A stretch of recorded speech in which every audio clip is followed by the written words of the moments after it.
All right. Hello, everybody. Welcome to SGSTEM 17. I went back and counted, and this is our 70th session. And for this session, we have someone very familiar and somewhat familiar to the regular SGSTEM people. We have Marcus Chua, who is my co-host. And today he dons the position of presenter. Hi, Marcus. Hello. So welcome, everyone. So this talk wasn't arranged in any way. It's because we had a gap in speakers and like, oh, what do we do? Is it too late to invite anyone? And it's like, oh, I've got a paper coming up with my co-authors, and maybe we could talk about it. So here we are. I would like to share with you about Species Awareness Day. So Kanan, I'm going to start my screen sharing. Yeah, I've stopped sharing. Okay. Let's do this.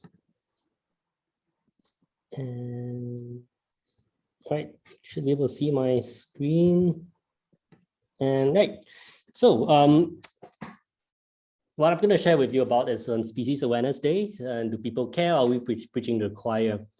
So it's quite a coincidence that yesterday was World Wildlife Day, and it's about forests and livelihoods and how forest is important for sustaining people, wildlife, and planet Earth, the only home we have. So this presentation is based on a paper that Audrey Tan as well as Roman Carrasco have written together. It was just out last week. So I'm gonna just dive in.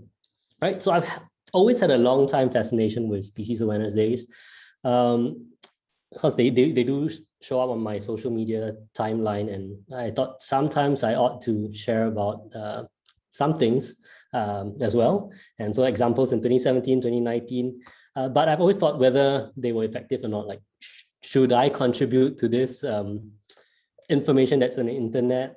Is it going to be, is it reaching anyone at all? Is there going to be any impact?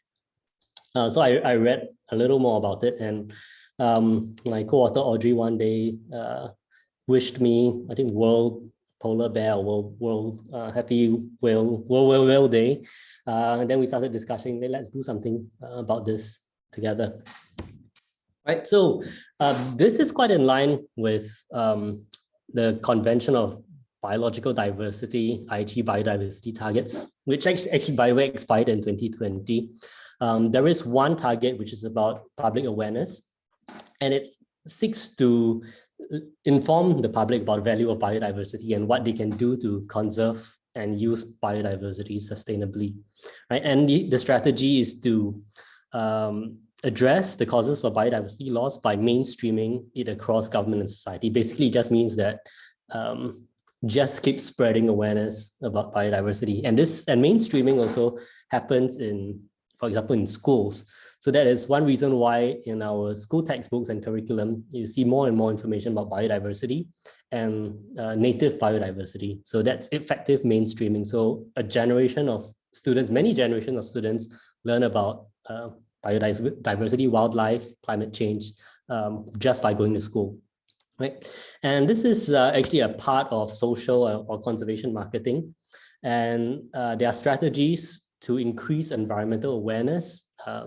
And most of the time it's on social networks, on the media. And they also come in the form of information campaigns to change behavior. An example is a very successful film called Blackfish, which aims to highlight the negative impact of captivity for killer whales. Right. And when people saw it, people were affected by it, people tweet about it. Like, see at the bottom left, it's a popular news anchor, Anderson Cooper from CNN, who tweeted about it. And you see the number of retweets and favorites, people respond to the tweets, right? So this is an example. But this has a mixed history of success, according to some research. But one example of a social or conservation marketing success would be this. BBC Planet Earth 2. It was found by a study that it generated species awareness via Wikipedia page views. So the researchers looked at what's being screened on BBC, and then looked at what happened on Wikipedia after the screening, and they noticed that if you see the number of species on the right, the line in red corresponds to when the documentary was filmed, and there was a spike in Wikipedia searches. So people are actually wanting to find out about species just by watching a documentary, right? So this is pretty interesting. So when this paper came out in early 2020, I sort of freaked out with Audrey and like, someone is actually doing something what we wanna do. So let's publish this paper before someone scoops us, right? On Species Awareness Day, not documentaries. So what are Species Awareness Days? So Species Awareness Days are information campaigns that highlight biodiversity to increase awareness, and this happens both online and offline. So it happens in zoos, it happens in museums, and happens on social media. And these are some examples on the left you see, which are part of this Species Awareness Day campaigns, right? And you notice that someone familiar on the right tweeted last year, why did a hippo, pangolin, and whale walk into the bar? Maybe it was for their commemorative day. So in February, in a single week, 3 Species Awareness Days collided last year. World Hippo Day, World Pangolin Day, and World Whale Day. And so there must be a lot of information, there must be a lot of chatter and noise. So there is definitely competition for eyeballs, and some get more attention than the rest, and maybe some even get media attention and might get a boost in attention that way. But despite all this that you might see in the media, on social media, it's difficult to monitor the effectiveness. How do you know whether it's achieved the increase of awareness in the general populace? So this is an example of it being picked up by media. So we started this asking 3 main questions about Species Awareness Days. Do Species Awareness Days work to increase awareness at all? Or are some awareness days more effective than the others? And what are the possible reasons?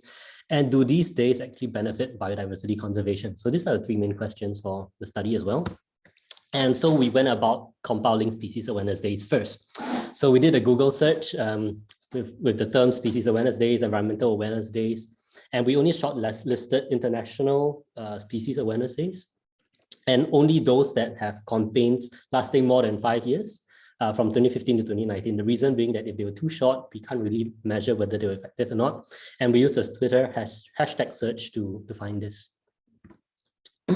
Next, we took the assumption to answer the question that Google searches and Wikipedia page views are a proxy for awareness and engagement, right? So we monitored Google search trends worldwide and Wikipedia page views from 2015 to 2019 and 2016 to 2019. The difference is because the search engine and Wikipedia provides data differently. Then we did an analysis to examine the proportion of change during the event, the Species Awareness Days, compared to the rest of the year. That is the mean of the either search volume or page views. And we did zoom in on a case study, which is the most effective Species Awareness Day campaign, to learn out more, find out more about it. Right.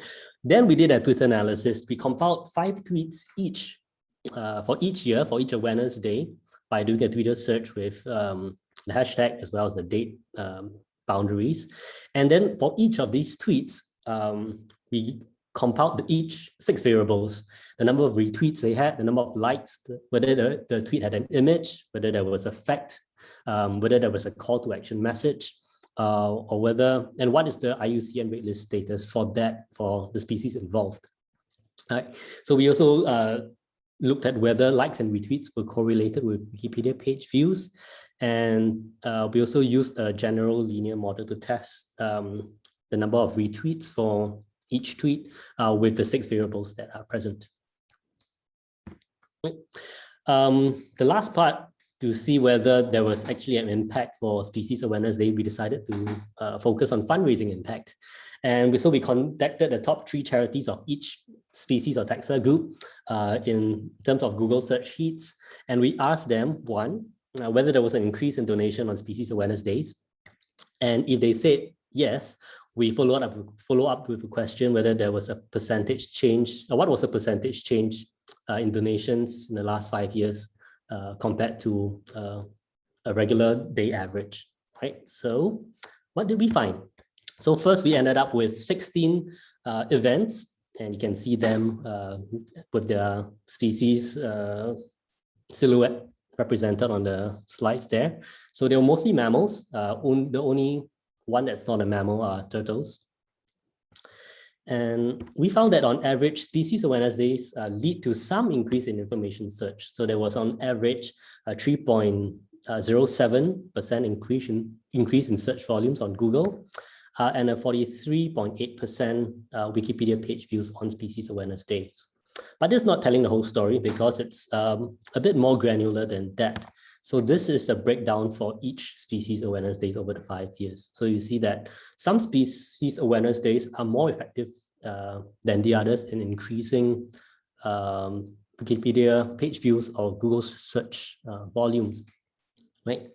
And if you look at this carefully, I'm going to break this down. So if you look at this slide, for most species, there is in most species, we found out that they're largely charismatic species.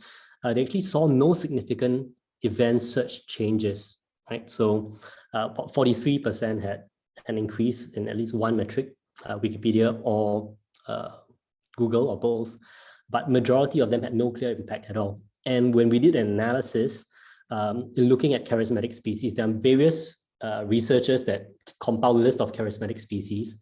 And so we found that most of these species actually have no clear impact. And reason why might be because that species which are very popular in a culture, you see them in ads, you see them in the papers frequently, you see them in the news. People might mistake the cultural abundance or media abundance of this species for being common as well. So they don't see them as being threatened, or they don't understand the real threats they have, and so they might overlook them. Another reason possibly that leads that why the species awareness is less effective for this species could be that people are already familiar with them. So people don't go search about this species when they see, oh, it's Species Awareness Day for wombat. Let's look up more about what this animal is. Is it a bat or is it a womb?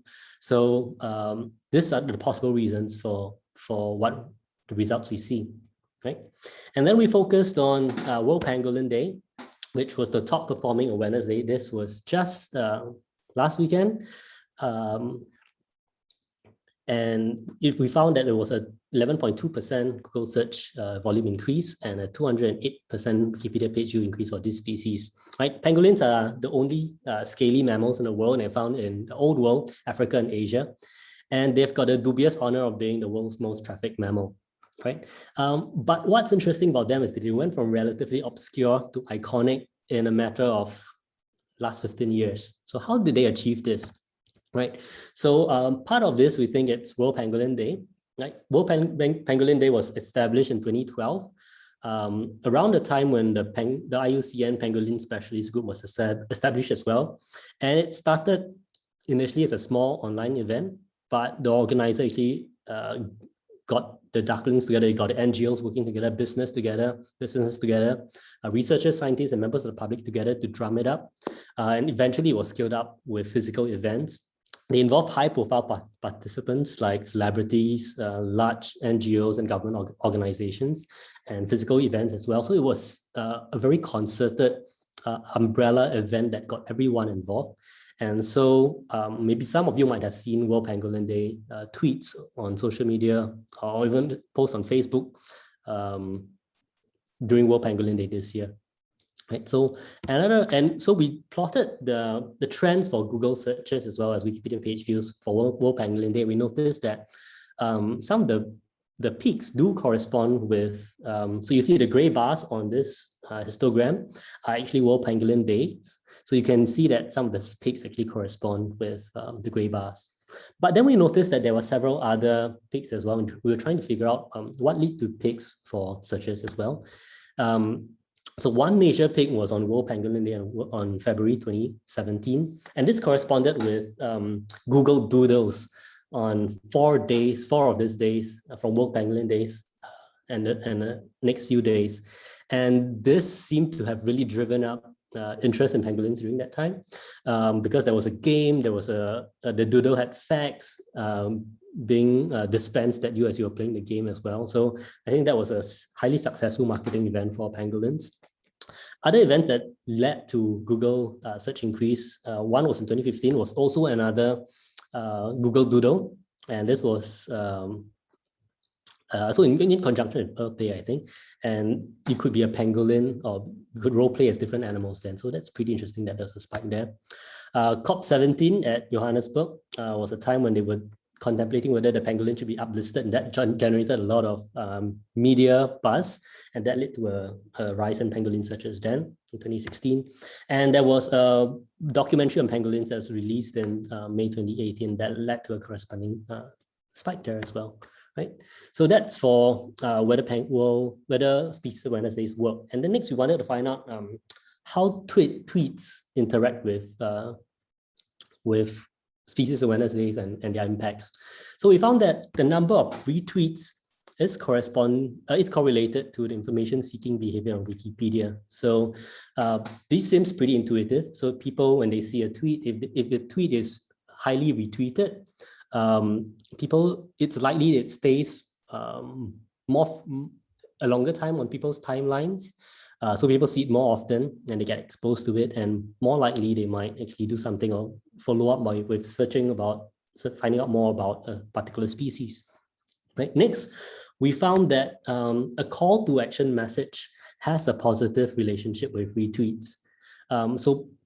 Perhaps a call to action message demands attention or a reaction from a reader that might result in a retweet or even following the action. Maybe it could be to stop doing a particular behavior. Maybe it could be to donate money to a certain charity, but it seems to also generate or galvanize action to hit the retweet button as well. So this is something to note, especially for charities or for people who want to advocate for a certain species or particular cause. Okay.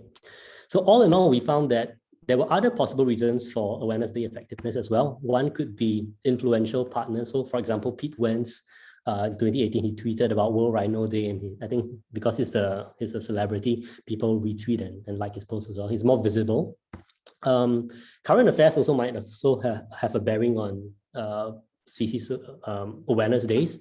So I think when, for example, if there's news there was a large seizure of wildlife products during the time of World Species Awareness Day, it might result in greater buzz around the effect. Popular media as well. So for example, the Google Doodle, which I talked about for 2017's WorldPangolindAy, that one really resulted in a huge spike. Right. Now, let's focus our eye on charities. Does Species Awareness Day actually lead to more donations? Out of 40 charities we contacted, only 12 responded. That was about 30% response, which we thought was pretty good because people usually can ignore emails from us. But for those that responded, about half of them reported an increase in donations on Species Awareness Day. And they reported a 5 to 48% increase in terms of donations. And this was for bats and for rhinos. It's interesting to note that for these two taxa, bats and rhinos, these were the two that did not show an increase or statistically significant increase in Species Awareness Day searches or behavior page views.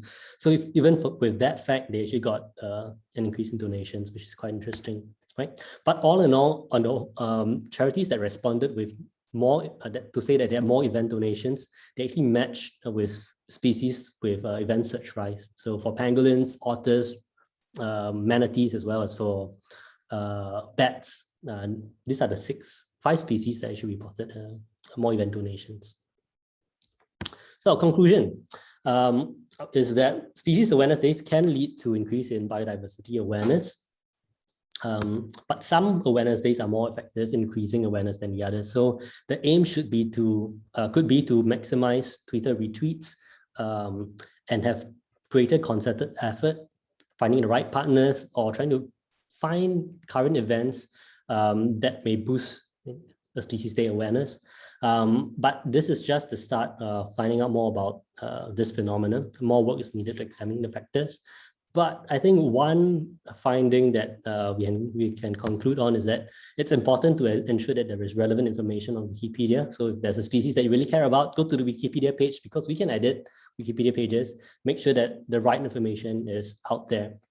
Right. So for this talk, I also said I wanted to discuss how we can optimize conservation communication. So this is with information from our study, together with scientific information from other studies on how people can increase their reach as well as impact for communication online. Right, so part of this is also based on this paper by Cote and Darling in 2018 about how people in science can conduct outreach. And they find that usually the fears for outreach on Twitter starts from scientists. Usually when you tweet, you're tweeting among yourselves first, and you have to break out to communicate with people outside your sphere, for example, museums, zoos, aquariums, and then journalists and communicators, and then the holy grail with the public and the decision makers. So how do we go about doing that? So the first step is to share more content so that people are aware that you exist and there is this information out there and they might be tempted to follow you. Of course, in the real world, you can just go and talk to a real person. That's the best way to increase your impact as well as conservation communication.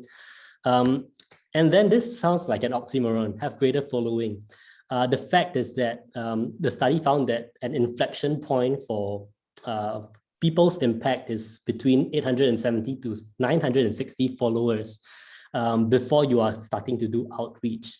And beyond 2,000 followers, the number of decision makers that people have on Twitter or scientists start increasing. So that is something that maybe we should all be working towards if you want to have conservation communication on Twitter.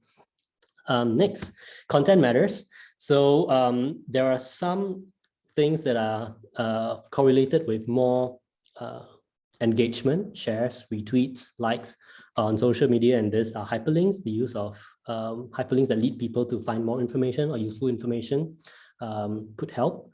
The use of relevant hashtags could help other users find your content. The use of images, although it wasn't found to be useful in our study, has been found to be more attractive to people interacting or seeing a tweet or a Facebook post, and content with topical relevance to both followers as well as of the subject of a Species Awareness Day or for any conservation message. It's important. And also a human element seems to be important because people are able to relate to the message if there is a human element in it. And for our study, of course, call to action seems to be galvanizing for engagement as well. So one thing I didn't include is a positive message, because this one there is still no final word on whether a positive message is more effective than a gloom and doom message as well.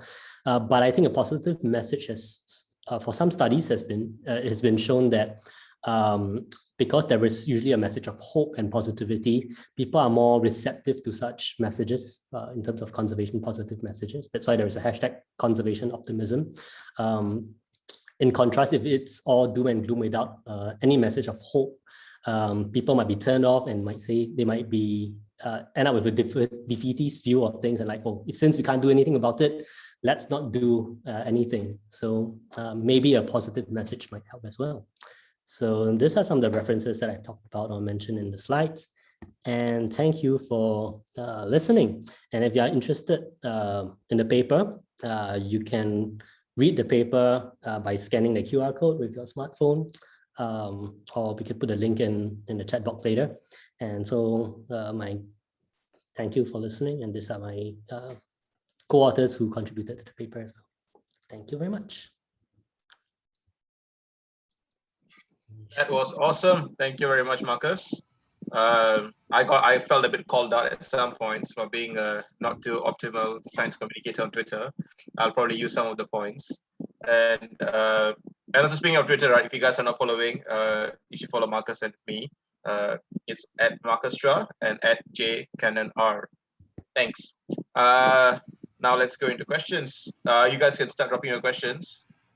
Okay, so from the bottom, we have one from Gretel. Gretel wants to know if memes will help increase awareness. Oh, yes. There is a study of proboscis monkeys in, I can't remember which country, might be Poland, might be Czech Republic. And they found that the use of the proboscis monkey meme resulted in a lot of social media attention in that country, which resulted in lots of donations for proboscis monkey charities as well. Yeah, so I think the title of the paper was published in Conservation Biology. Yeah, so definitely. So if you could create a meme that could be useful, that might work. So I'm going to paste that paper. I found it here. Right. So I think most of the memes they found, I think they found the humorous one works the best. So that could work. So I think the use of pop culture like memes could possibly benefit conservation. Fair. I mean, I enjoy the memes. I'm always sharing like usually dinosaur memes and stuff, but there's some good ones out there. So yeah, and then Sinway wants to know which social platform is better for communication. I think there is no better or worse platform. It is the target audience as well. So it depends on who you want to target. So I think there is segmentation in terms of if you want to target young people, Facebook should not be the main target. If you want to for your messages, you'll be like TikTok, Snapchat. But if you want to target older people, Facebook might be the choice.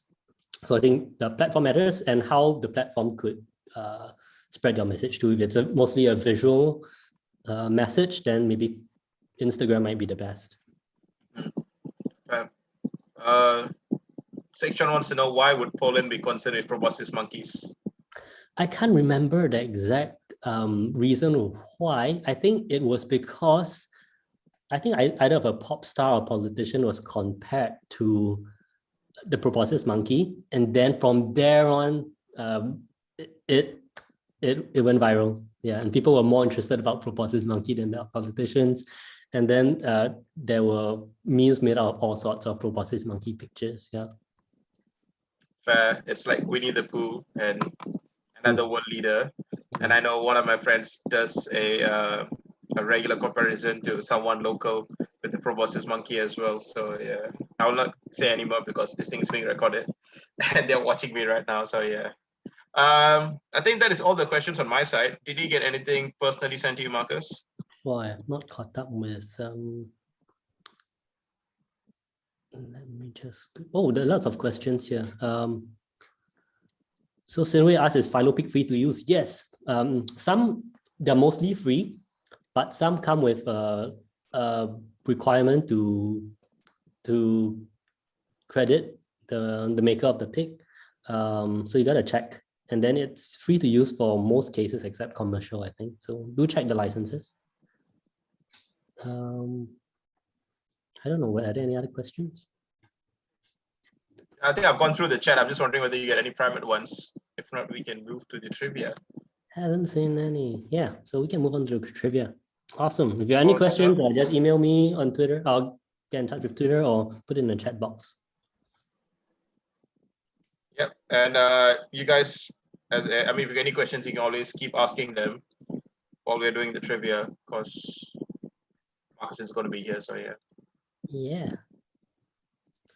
And if you guys have not signed up for the trivia, please go and do so at tinyurl.com/sgstem-trivia. Yep. And I just posted it in the chat box. All right. How are we looking for the teams, Marcus? Let me take a look.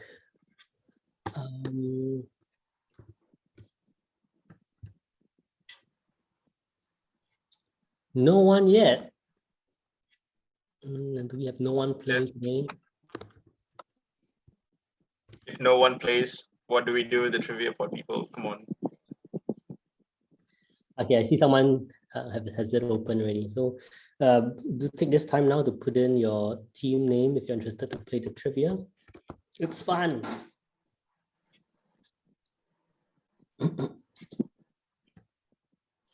And I think today's going to be quite cool. Okay, I see 1, 2, 3, 4 other people who have their trivia windows open. So there's Simba the baby lion. That's a good one. I like to guess the people who are playing based.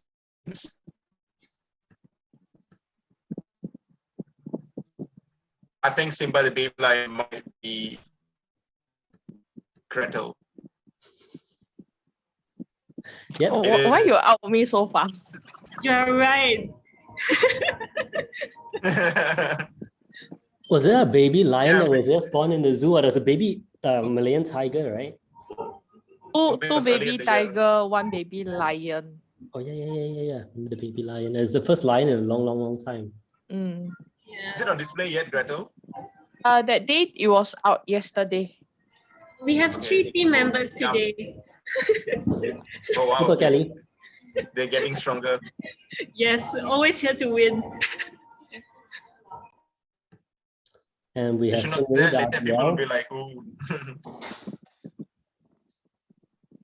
and Fishy. If it's zoo related, I always guess that it is Gretel. So yeah.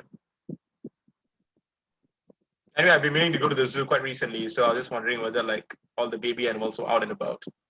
Yeah, no idea. Right, so I'll just quickly go through the trivia rules again. So there are 4 rounds for this trivia, 3 regular rounds and 1 bonus round. And today's theme is NHM. And so people are updating the live Google Sheet now. So you've got your name and your beneficiary. So the winner of the trivia will get to choose the beneficiary that would benefit from the trivia pot. So there's that honor code. No looking up your answers online or books. You can check with your teammates. At the end, you mark your own answers yourselves and take a photo of it or email it to, and then email it to with your team name to sgstem.talktrivia@gmail.com. We'll flash this again at the end. Or you could type it out, send it to us, no problem as well. So I think we've got 3 teams and we can begin. But if you still want to join, welcome. Yeah, it's never too late. And first is neutral or not. So you will tell us whether or not a item is neutral or not in terms of pH. So a sugar solution, so you guys can say whether true or false, because the thing is whether it's neutral. So you can say true, it's neutral, or false, it is not neutral. And neutral is pH 7. Yep. So if you say it's not neutral, it's either it's going to be acidic or basic. So sugar solution, which is, as the name suggests, it's sugar and water, is sugar solution neutral?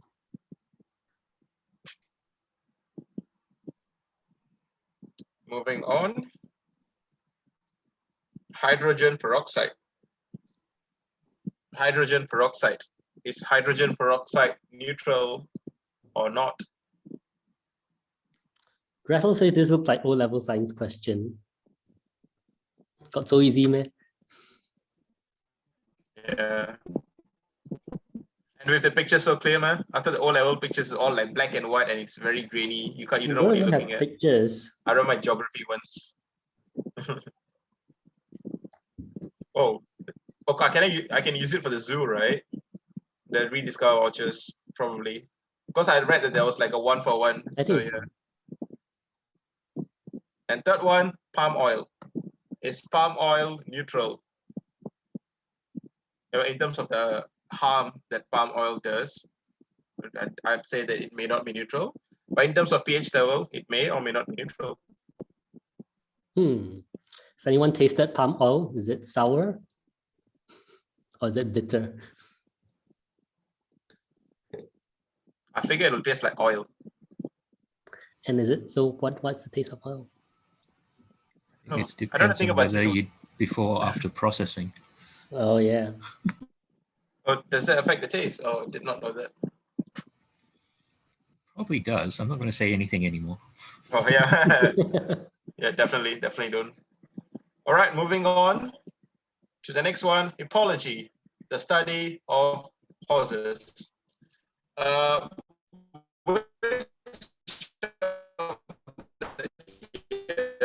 It's not a study of hippos, it's a study of horses. Which of the following is a true zebroid? Which of the following is a true zebroid? A zebra hybrid. So which of the animals, A, B, C, or D, true zebra hybrid?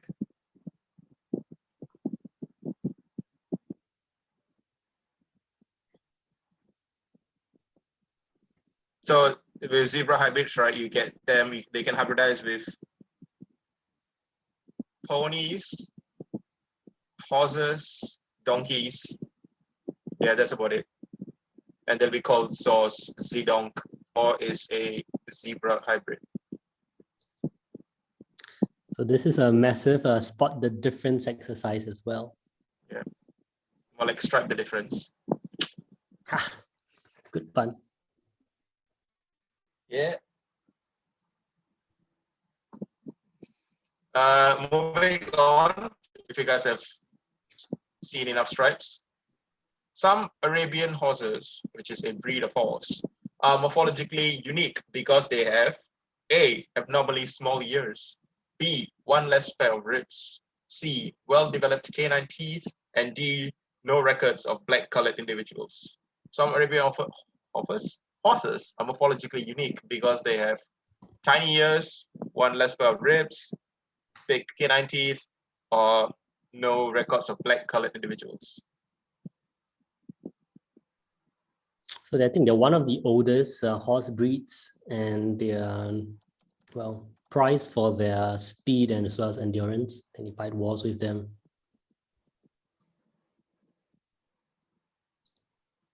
They have really funky faces though. Yeah, they're really cool. Like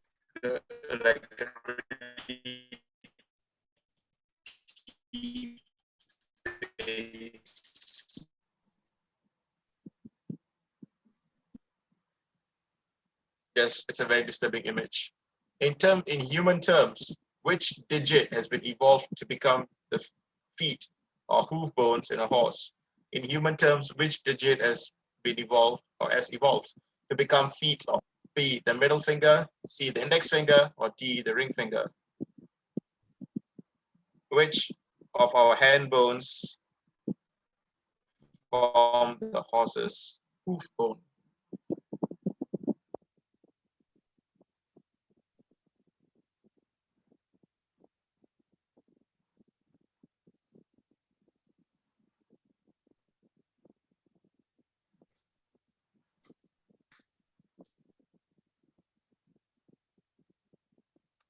All right, moving on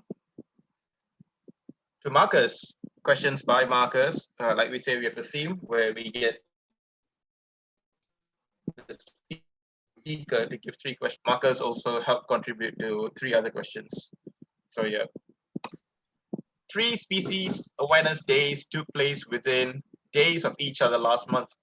Name one of these species. 3 species awareness days took place within days of each other last month. Name one of these species.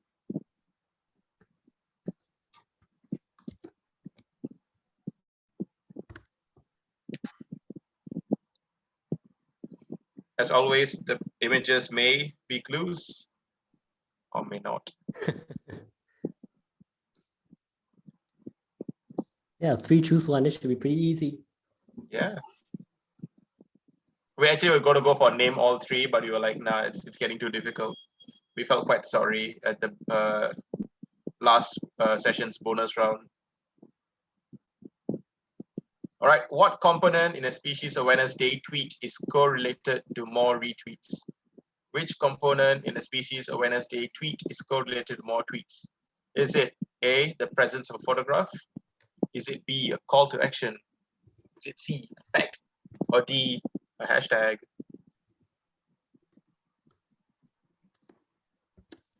Sinway, I don't think there's a fixed calendar. What my friends and I used to do was we used to like visit different sites and then we kind of made our own calendar. But this was like what we made for 2018 and kind of carried over to 2019 and 2020. But obviously some days change.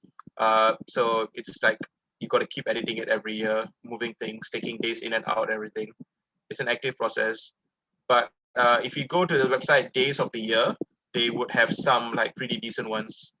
But you wouldn't. I would suggest kind of like Google and like double check, because there's some animals which have multiple days, like Dinosaur Day falls twice, once in end of May and once at the start of June.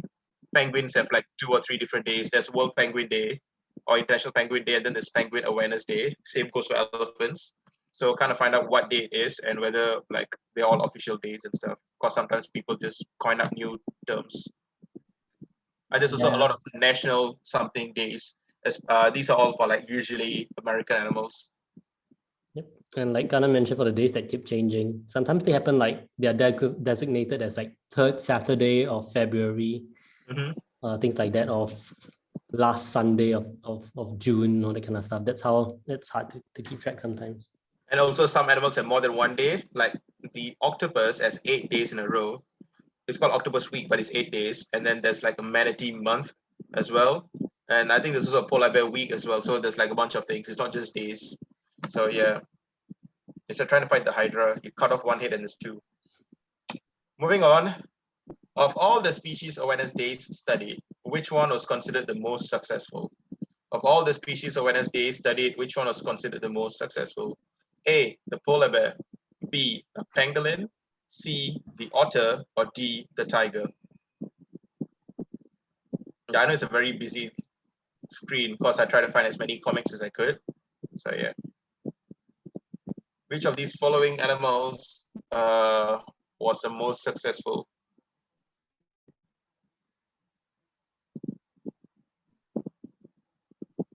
That's a great comics by Rohit of Green Humor. Yeah, Green Humor does like some really good like nature comics and stuff.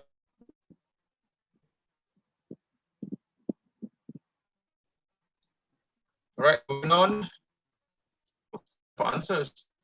Before we go, does anyone need any stuff repeating?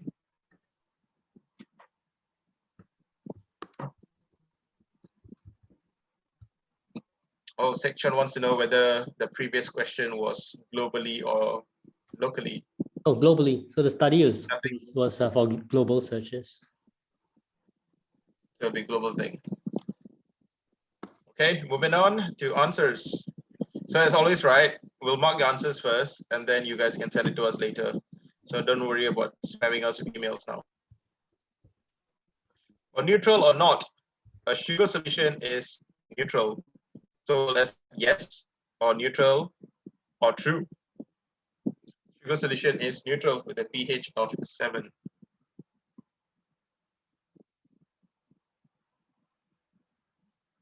And hydrogen peroxide is not. So we will take not neutral, false, or basic. Hydrogen peroxide is not neutral.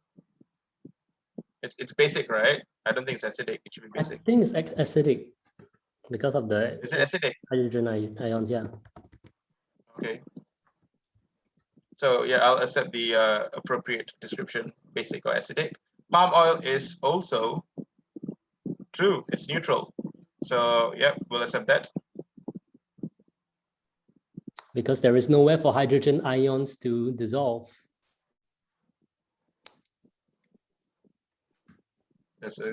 I did not know that affected it. So yeah.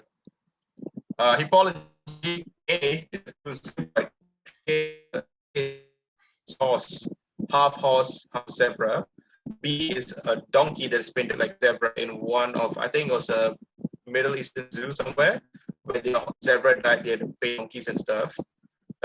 C is a zebra with a pseudo-magnetic mutation. And D, pretty cool, is a zebra from the quagga project, where they're trying to breed zebras into quagga colorations and stuff, because apparently the quagga was not a true species, it was just a subspecies of plains zebra.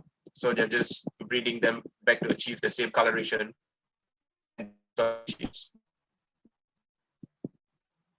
And Arabian horses have 1 less pair of ribs.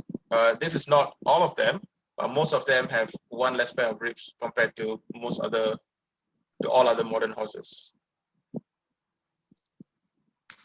And it's the middle finger that has evolved over time to become the foot in a horse.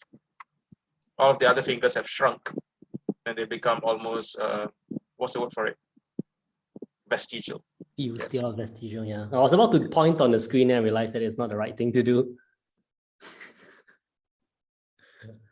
Yeah, but imagine your weight being supported or rested only on one digit. That's amazing. Yeah.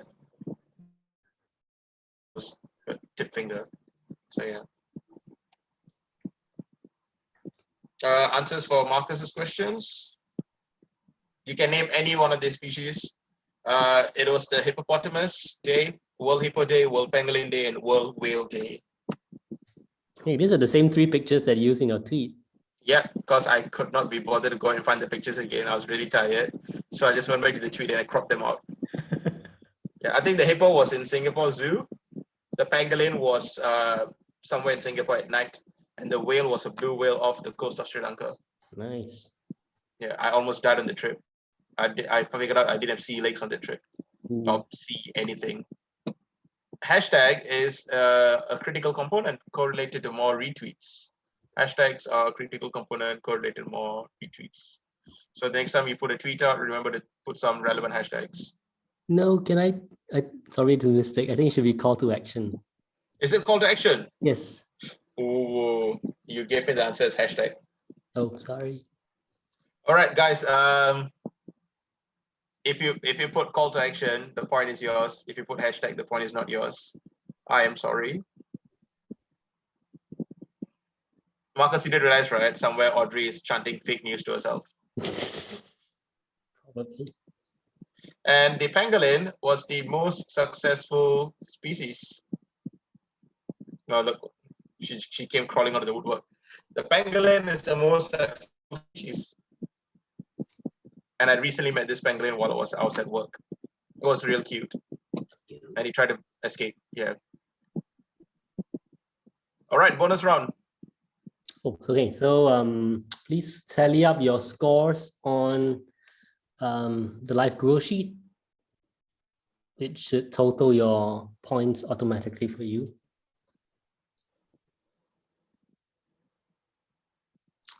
We've got 7 versus 6 versus 4. Okay, so this is where the bonus round comes in. So you can wager your points inside on for the bonus round. I think everyone is an old hand at this now, but I was still saying. So you can put anywhere from 1 to the full number of points you have, your total points to wait for the wager. And you gain the number of points you wager if you are correct for the bonus point, for the bonus question, or you could lose the number of points you wager if you are wrong. For example, if you've got 5 points in total, and if you wagered 5 points, if you got it correct, you get 10 points at the end. But if you got it wrong, you get 0 points, right? 5 minus 0. So I see that everyone has wagered all their points. So I think we are ready to go next. Everyone has wagered all of their points. Ooh, okay. Well done. Name the 2 co-authors on the Species Awareness Day paper with Marcus. Name the 2 co-authors on the Species Awareness Day paper with Marcus. I think first names will We do. will not. Okay, yeah, first names will do, and we First will not names are penalize allowed. you for spelling.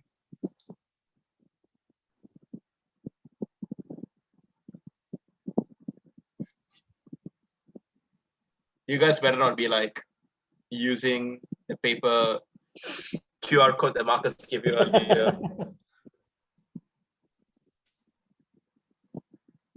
Now that everyone has wagered almost all their points. Oh, only Simba the baby lion didn't wager all their points. I wonder what happens if everyone gets it wrong. Yeah. And then we shall say that the I mean, the good thing to say is that the trivia pot will be carried over to the next session. The bad thing to say is that the SGSTEM people will absorb the trivia pot because it's Hong Kong time. Yep. No, Sinway, I cannot answer that question. Greta says, shows we never read the paper. Yeah, the average scientific paper gets read by 2 people. So we know. I mean, I read the paper, so one of you have read it. So yeah, we're done.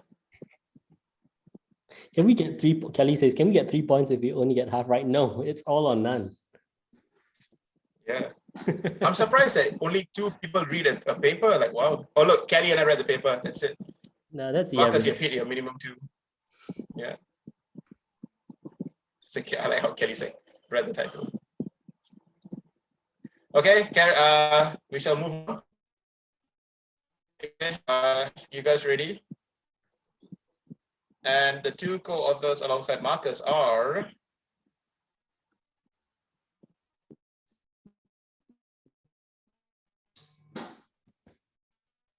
Did Kanan just freeze? Audrey Tan, who is somewhere in the audience, and hello, hello, We hear you. hi, yeah, the answers are there. Yep. So Yeah, I think my connection is dying. yeah. Also, as long as you get first name or last name correct for each, Roman and Audrey. Yeah, Sinway, that works. That's right. I think Roman and Audrey count. First name or last name.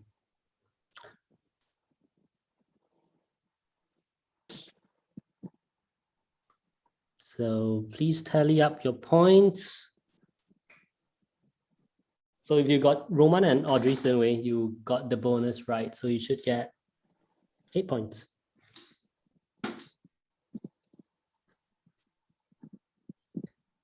All right, so please tally up your points and send your answers to sgstem.talktrivia@gmail.com.